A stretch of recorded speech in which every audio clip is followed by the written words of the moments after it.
Welcome back, everybody. I have a very special guest joining us before this next mini doc. John, welcome back. How are you? Doing great, Nico. Thanks for having me. Oh, absolutely our pleasure. So good to have you back and so glad to be doing another one of these with SuperRare. For those that may not know, can you start us off with the basics? What is SuperRare? Yeah, so for folks who don't know, SuperRare is a one-of-one NFT art platform. So we're focused exclusively on one-of-one pieces of digital fine art.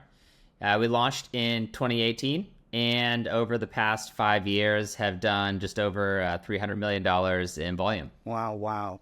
Now, why don't we get on to the man himself, Pindar Van Arman. Tell me, why was he such a perfect fit to discuss the theme of this episode, artists and their community? Yeah, for sure.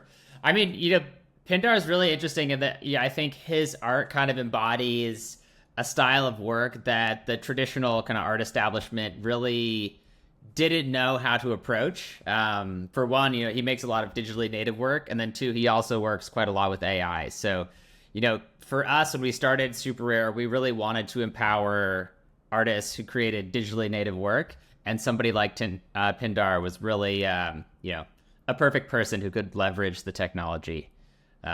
He first created his art in 2018, so he was probably one of the first 20 artists on the platform, and since then he's become a very close friend, and also he's an avid collector on SuperRare as well. Yeah, he is. He really does just sort of represent that community ethos of Web3. It's not just about him and his art. It's also about uplifting other artists. Speaking of which, can you tell us about the launch of this new Curation Staking? What is it, and what could this mean for the NFT community and artists like Pindar? Yeah, absolutely. So we just went live with Curation Staking actually right before hopping on this call. So I'm super excited, still buzzing from that. And, really embedded in the DNA of Super has always been this ethos of experimentation and then also creator empowerment. And so with Curation Staking, we've really taken a step back and tried to think about, what's the NFT market look like today, and what's it going to look like in the next 5 years. And so as the market grows and evolves, really we're going to move from millions of NFTs to trillions of NFTs.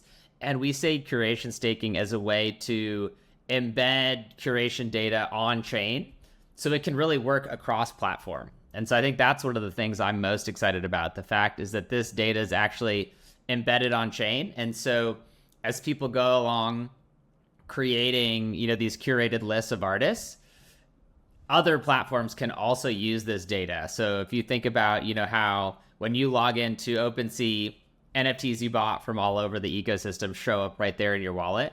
That's how this is going to work. So, you can stake at any address actually, and any platform that chooses to integrate can do so. It's completely open.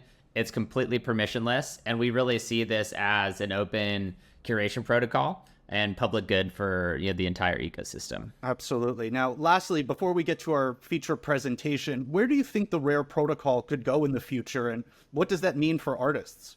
Yeah, so I think the future of it really is platform agnostic, right? I think this will be truly powerful when we see this integrated into OpenSea wallets, right? Like, this really adds a contextual layer to NFTs that's kind of missing right now. So, 5 years from now, if we're successful, the Rare protocol is ubiquitous, and every wallet provider, every marketplace has integrated and is using the data. Sounds like a dream. Absolutely. I hope we get to see it all come to fruition much sooner than some people expect. And without further ado, let's get on to our feature presentation. Like many artists finding success on the blockchain, Pindar Van Arman's journey has been one marked by embracing not only the technology, but the ethos of community. I'm Pindar Van Arman. I became an artist. Gosh, I've been an artist my whole life. But I really found my voice about 20 years ago when I started using robots to help me paint, because I was a painter and I was a growing family and I was out of time. And I was like, I really need some assistance. But of course, I wasn't selling art, so I couldn't afford assistance. But this opportunity afforded itself where I realized, wow, I can program robots to be assistants. And so 2005, I built my first robotic assistant. And my art since then has been just programming it to be smarter and smarter and smarter and have better and better AI. And right now, I'd say they're the robots and I are pretty collaborative. And that's where my art has gone over the years. We hope you enjoyed the video. At Real Vision, we help you understand the complex world of finance, business, and the global economy with in-depth analysis from real experts. Join the revolution at realvision.com.